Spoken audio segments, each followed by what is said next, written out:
안녕하세요. 백두산 금융연구소의 백두산입니다. 12월 6일 화요일 아침 9시 54분입니다.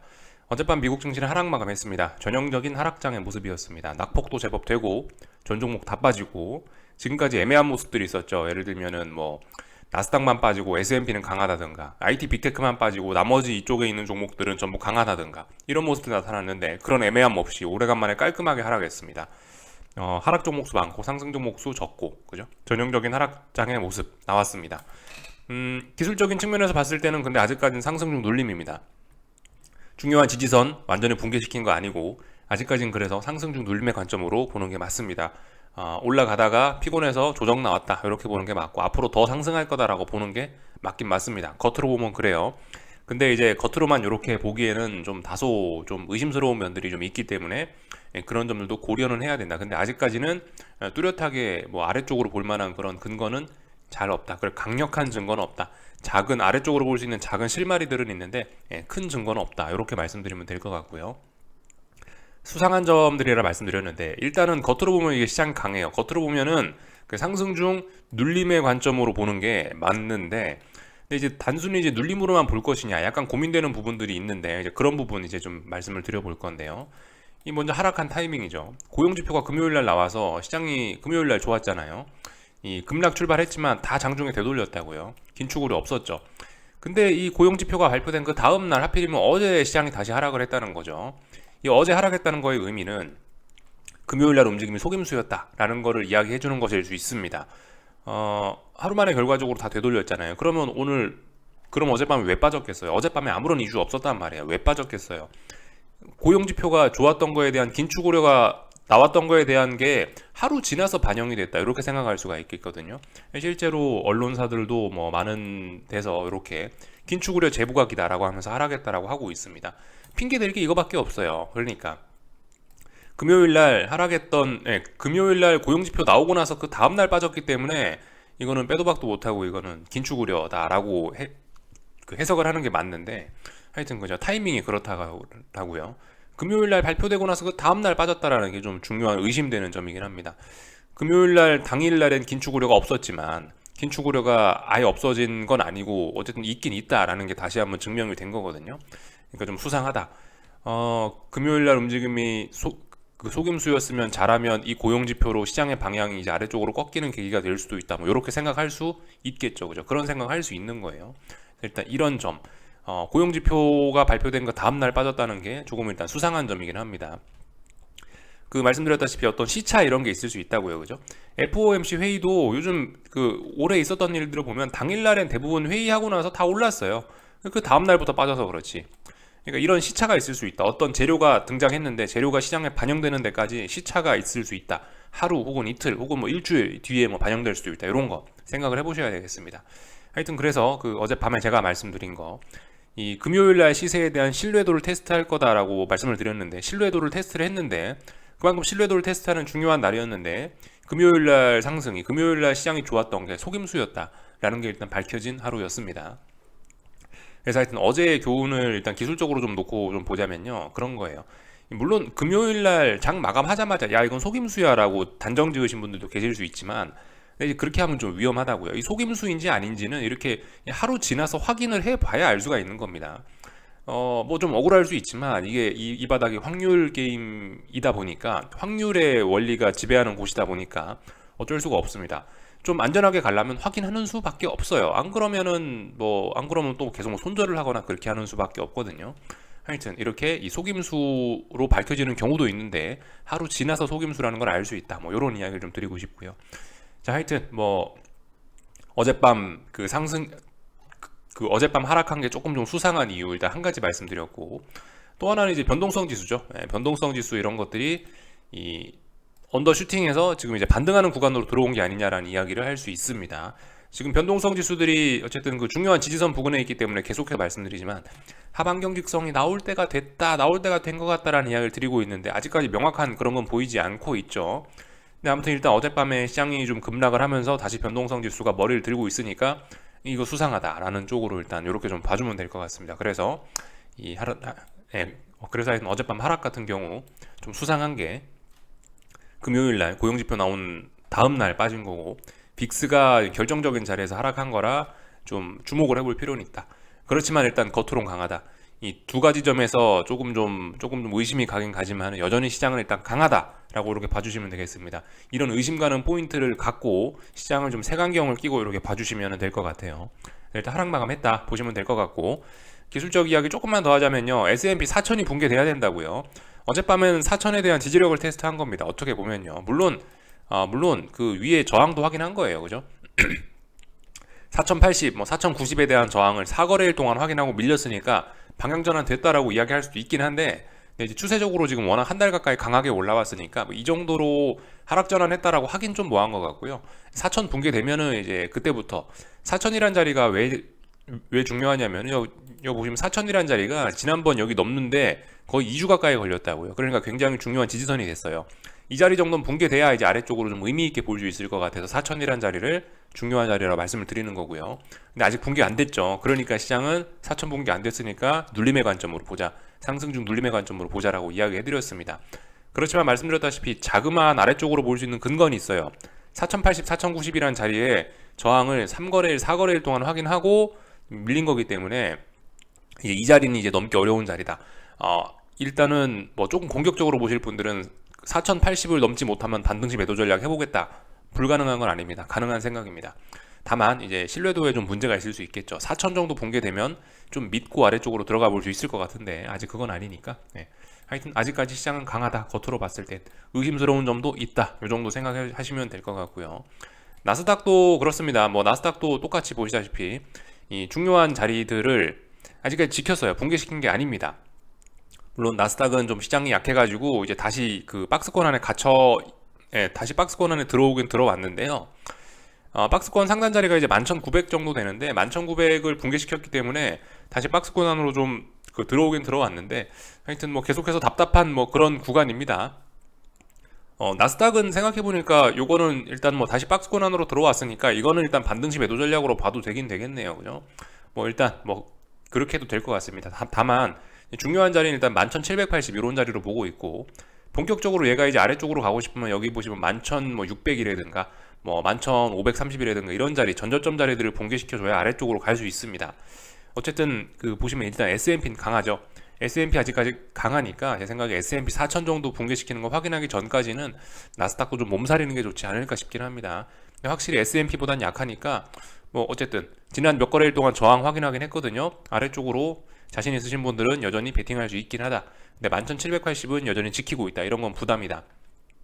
이렇게 볼 수가 있겠죠. 예. 그래서 하여튼 뭐 전반적으로 일단 시장은 아직까지는 버티고 있다. 이런 이야기 드려봤고요. 변동성 지수까지 좀 보면 될 것 같은데, 변동성 지수를 잠깐 이렇게 보시면은 이런 모습입니다, 그죠? 어젯밤에 살아났어요. 물론 이제 완전히 이걸 살아났다라고 볼 수는 없고 아직까지는요, 살아나는 과정 중에 있는 뭐 그런 건데, 보시면은 어젯밤에 이제 지난 2거래일 동안 여기 12월 1일, 12월 2일 하락했던 거를 2거래일 동안 하락했던 걸 하루 만에 되돌렸습니다. 그래서 이러면 어떻게 되냐, 여기 11월 1일, 12월 2일 하락했던 거는 언더슈팅이다 라고 일단 이야기할 수 있게 되긴 됐어요. 일단 언더슈팅이고 반등이 올라왔다. 근데 이제 중요한 건 이제 여기서 이제 하루 올라오고 또 죽을 수도 있죠. 조심해야 됩니다. 아직까지는 모른다. 그래서 지금 또 중요한 라인에 딱 걸쳐 있어요. 사실 이제 어젯밤에는 그냥 딱 그 자연적인 반등이 올라왔다 이 정도만 생각하시면 될 것 같아요. 어젯밤에 일단요, 자연적인 반등이 그냥 올라온 겁니다. 하도 많이 언더슈팅이 나와서 자연적인 반등 정도가 올라오긴 올라왔는데, 근데 문제는 자연 반등이 올라온 자리가 보시다시피 이 지금까지 빅스 지난 1년간 중요한 어떤 전저점 부근이었던 자리에서 자연 반등이 올라온 거라 수상하다. 야, 이거 다시 추세 전환 되는 거 아니야?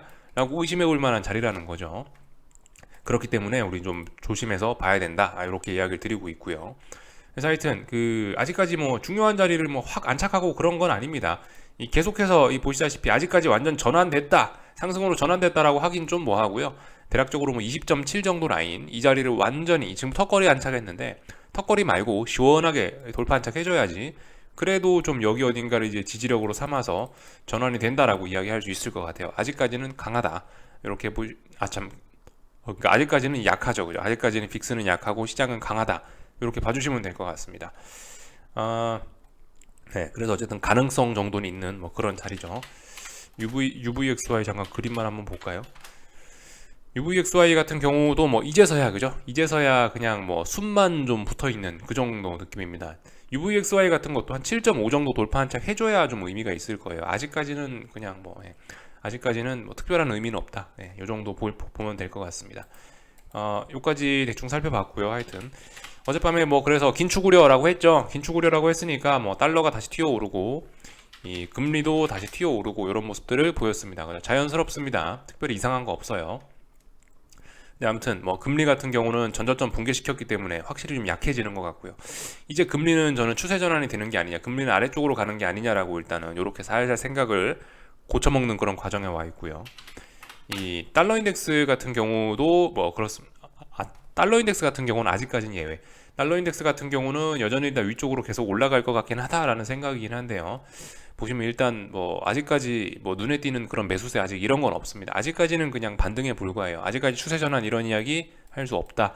이 정도 이야기를 드릴 수가 있는데, 다만 이제 달러 약세가 최근에 너무 좀 급속하게 진행이 됐기 때문에 솔직히 여기쯤에서 한번 반등을 해줬어야 되는데, 여기쯤에서 반등해도 괜찮았었는데 한번 지금 레벨 다운이 한번 더 됐거든요. 여기까지 이 부분이 약간 언더슈팅이 아니냐라는 생각은 좀 하고 있긴 해요. 이 보조지표 이런 걸 띄워놓고 봐도 다이버전스가 좀 나타나고 그런 걸로 봐서 이 자리는 어쩌면 좀 이제 바닥이 되지 않을까라는 짐작 정도 해보는데요. 그냥 뭐예요? 좀 전에 변동성 지수가 어떤 그 중요한 그 전저점 부근에서 지지력을 보였잖아요.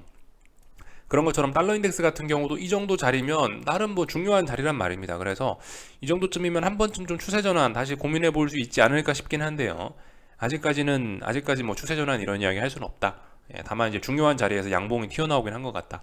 양봉이 튀어나올 만한 자리에서 튀어나온 것 같고, 이 지난번 언더슈팅이 제법 심했으니까 언더슈팅의 힘을 이용해서 또 강하게 튀어오르는 것도 가능하지 않을까라고 생각 정도만 하면서 일단 뭐 넘어가도록 하겠습니다. 그래서 뭐 달러까지 살펴봤고요.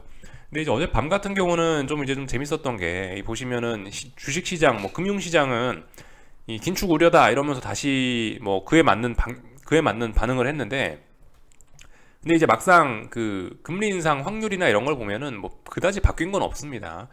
그러니까 시장이 지금 이제 명확하게 움직일 만한 어떤 그런 재료가 없거든요.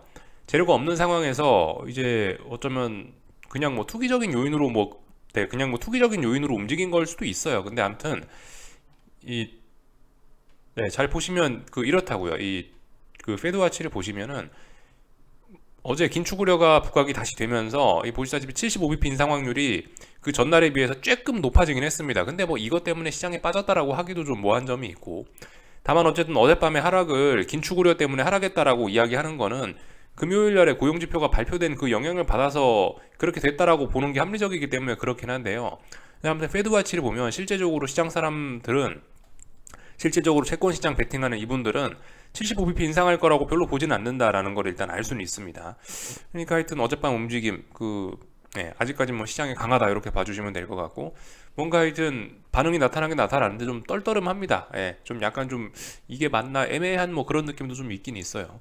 얘도 좀 확실하게 움직여주면 모르겠는데 얘는 가만히 있죠, 그죠? 그러니까 어제 긴축 우려를 하긴 했는데 긴축 우려가 좀 하여튼 좀 수상하다. 긴축 우려도 좀 수상하다. 얘네는 안 움직이고 있지 않냐, 이렇게 좀 볼 수가 있을 것 같아요. 하여튼 지금 시장에서는 보시다시피 누구나 이번 12월 달에는 50bp 올린다라고 생각을 하고 있습니다. 저 또한 50bp 올리는 게 이제 합리적일 거라고 보긴 보는데요. 아무튼 75bp도 올릴 수 있어요. 가능성 아예 0으로 만들어 놓으시면 안 됩니다. 여러분 마음속에 아예 75bp는 없어 이렇게 생각하시면 안 돼요. 일단 기본적으로 그 파월의장의 생각이 그렇습니다. 파월의장이 그 중앙은행 장이잖아요. 중앙은행은 원래 물가 잡는 기관이라고요.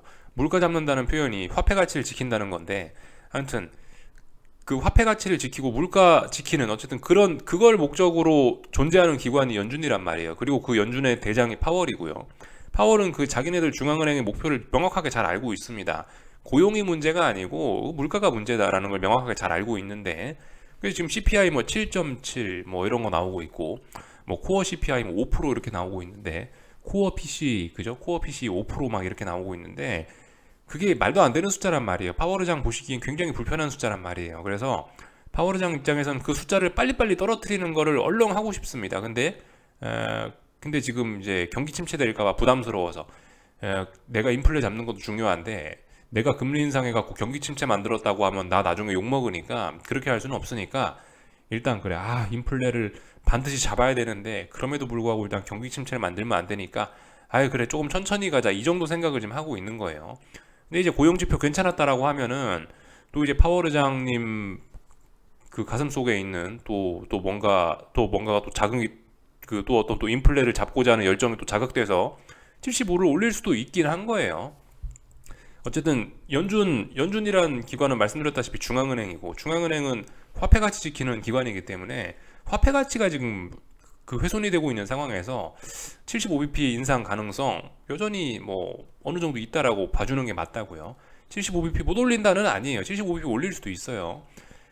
그 정도 좀 생각을 좀 해보셨으면 좋겠다라는 거 말씀을 좀 드리고 어젯밤 그래서 이제 시장의 움직임들은 좀 대충 본 것 같고 뭐 특별한 경제 지표 발표는 없었습니다. 보시다시피 뭐 유로존에서 다양한 지표가 발표됐는데 대부분 다 뭐 PMI들 뭐 이런 것들인데 안 좋다 이렇게 보실 수가 있겠고요.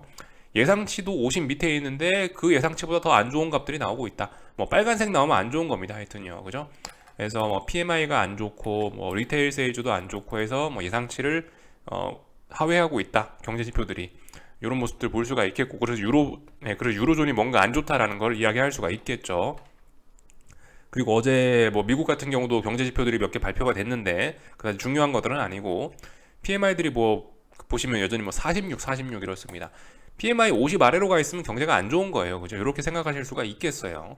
물론 뭐 고용 시장은 좋지 않냐 그러는데 하여튼 뭔가 지금 삐걱삐걱 하면서 어거지로 지금 경제가 굴러가고 있는 그런 느낌이 좀 있긴 있습니다. 이 정도까지 살펴봤고 하여튼 뭐 특별한 경제 지표 발표는 이번 주에 없습니다. 금요일 날 미국 물가 지표 PPI 하나 정도 보면 될 것 같고요.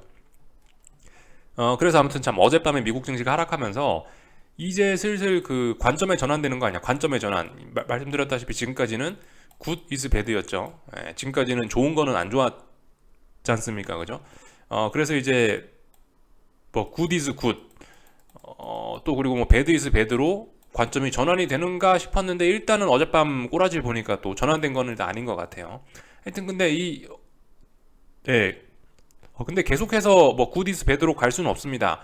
이 조만간 전환이 될 것 같긴 해요. 우리 이런 관점도 일단 머릿속에 넣어놓긴 해야 됩니다. 근데 지금 당장 전환은 보니까 일단 아닌 것 같다라고 어젯밤에 일단 그 어젯밤 반응을 보니까 좀 그렇죠. 어젯밤 반응 보니까 결과적으로 아직까지 굿이스 배드로 반응을 한 꼴이 됐습니다. 아직까지 전환 완전히 됐다 하기 좀 어려울 것 같아요. 이 정도 이야기 좀 드리면 될 것 같고 나머지 뭐 특별한 거 없었고 그 참 크레딧 스위스 같은 경우는 계속해서 뭐가 삐걱삐걱 하고 있는데 빈살만이 좀 도와준다라고 합니다.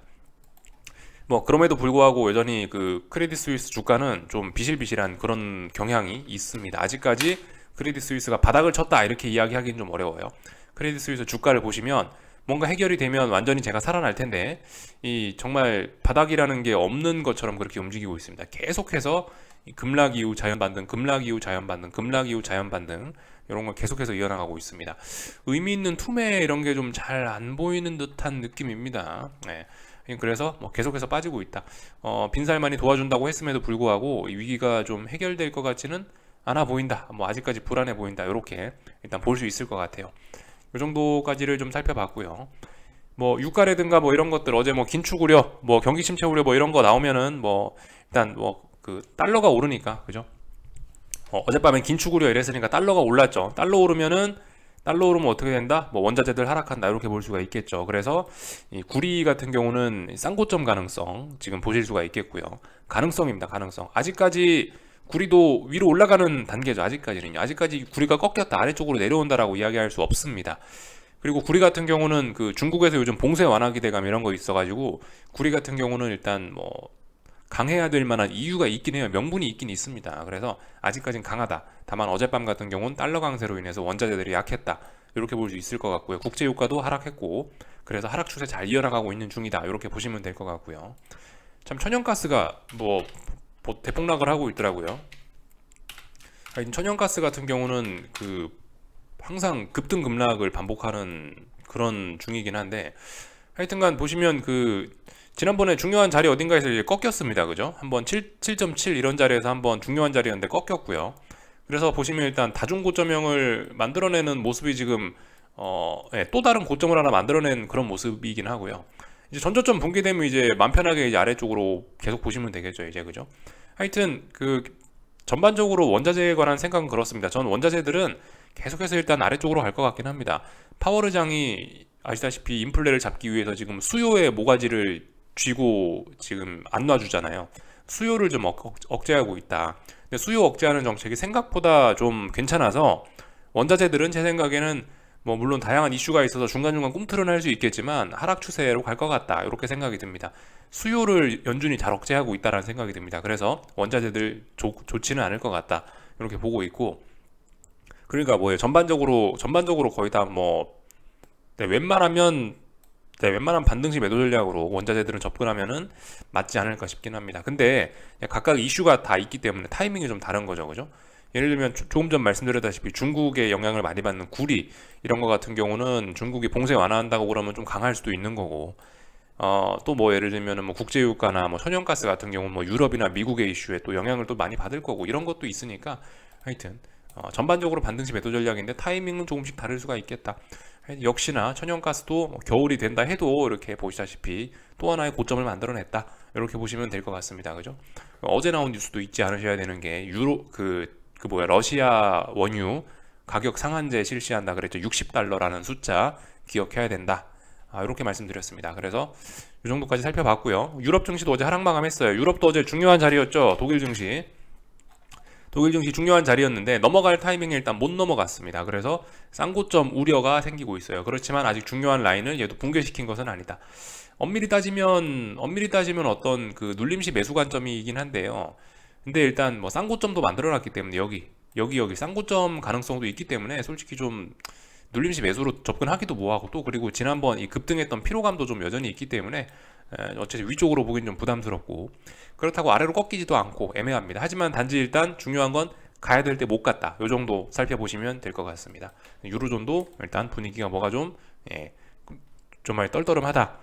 그 와중에 그 중요한 이벤트는 보시다시피 8일 뒤에 FOMC 회의가 있다, 요 정도.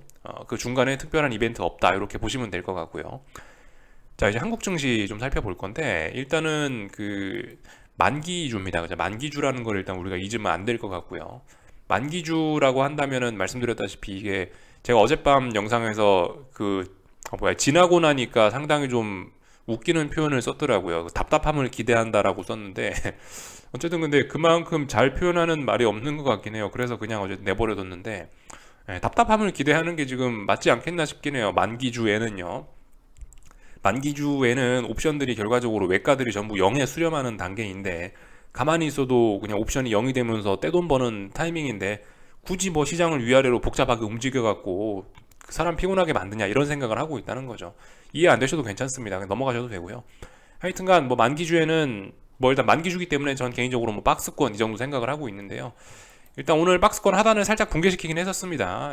살짝 붕괴시키긴 했는데 너무 좀 갑작스럽게 중요한 자리를 붕괴시키니까 놀랬나 봐요. 다시 튀어 올라오는 모습이긴 한데, 하여튼 저는 이번 만기주에 어쨌든 대략적으로 312, 322 뭐 이 정도 박스권 부근에서 놀지 않겠냐 싶은 생각이 들어요.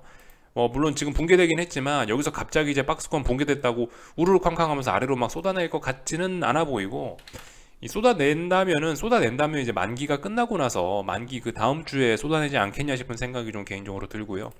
일단 여전히 뭐 310이나 322 뭐 이쪽 부근에서, 이 박스권 부근에서 놀지 않겠냐 싶은 생각을 갖고 있습니다. 근데 하여튼간 오늘 그 기술적으로 중요한 부분은 있긴 있습니다. 분명히 박스권 하단이 312.5 정도, 312.3 이 정도 됩니다. 이 자리가 이제 박스권 하단이라고 볼 수 있겠죠. 근데 일단 이 자리를 시작으로 갭으로 일단 확 붕괴시키면서 시작했다는 거, 일단 강력한 매도 세력이 등장한 건 맞습니다. 그래서 박스권이 붕괴됐다. 이제 뭐 더더욱 더 아래로 볼 수 있는 근거가 열린 거죠, 그죠?